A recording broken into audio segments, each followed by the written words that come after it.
Jennifer Ridgeway, and I own Moonsnail Soapworks and Luna here in Charlottetown. Well, with Moonsnail, I had moved back home when I was 27 and didn't really want to be a waitress anymore, so I started making soap and sold it at the farmer's market to start with, and just kind of grew from there. Like, opened a store and developed a whole bunch of other products, and then started selling other things besides Moonsnail. My job pretty well now is doing all of the ordering and managing all of the things that we have to buy for the business, whether it's raw material or packaging or labeling or all the other products that we sell, and managing staff and just making sure everything's running smoothly. There's a lot of freedom to it. It's kind of like you get to shop all day, but you don't really have to have the junk in your house. So you can buy it and go, ooh, and get all that like serotonin release from shopping, but you don't have to like deal with it. Yeah, I get to. It's freedom. Like I can take a few days off if I need to. I just have to work a little bit harder when I get back. I can spend more time with my son, travel, that kind of thing.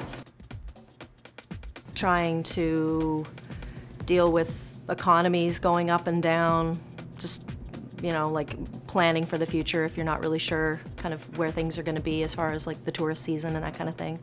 Sometimes dealing with dramas between people and making sure that everybody works out their stuff. Pretty well everything that I make, I have to invest back in the business. Like, we've grown a lot, like in the last 3 years, so anytime I make money, I kind of do a renovation or that kind of thing. It's like there's a lot of money held up just in inventory in the stores, so pretty well, like, you have to spend money to make money, so if I have money, I'll just spend it on more inventory, so the stores look really, really good. I think it's great here in Charlottetown because I think that there's a lot of kind of older stores that have been around for a while, and people have been doing the same thing for a while. So as far as like you travel and you see like the vast amount of different stores or coffee shops and that kind of thing that exists in other places, like here, that people are looking for that here, but there's not. You know, there's a lot of really great empty spaces downtown, and I think it's a really good way to start small and grow slowly. I'd say mostly it's best to be self-taught. I mean, if you went out and got like a business administration degree, you'd just end up with the debt that you had to pay off, would put more pressure on the business.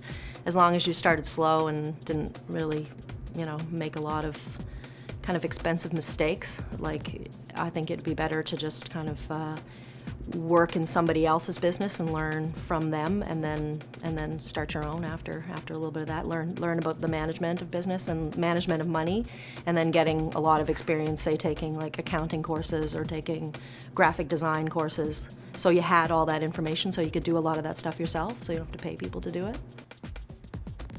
Somebody who's creative, somebody who likes people and likes to kind of, you'd have to be self-motivated, like any kind of business that you're going to start yourself.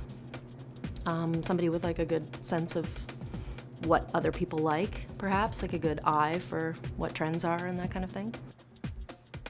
Do something that you really love. Like, if, you know, I'm really like feel passionate about natural skincare and using natural products, and that's where this all started, and it's all sort of grown from there. Like, if I didn't care about that so deeply and find it personally compelling, I would have lost interest a long time ago. So we just had our 15-year anniversary, and I'm still interested in, you know, developing products and figuring out new ingredients and things like that. Use your common sense with things. You have to take risks, but I don't know. It's hard to know when to leap and when to kind of hold back, but that's a big part of business. Big part of having your own business is making those choices.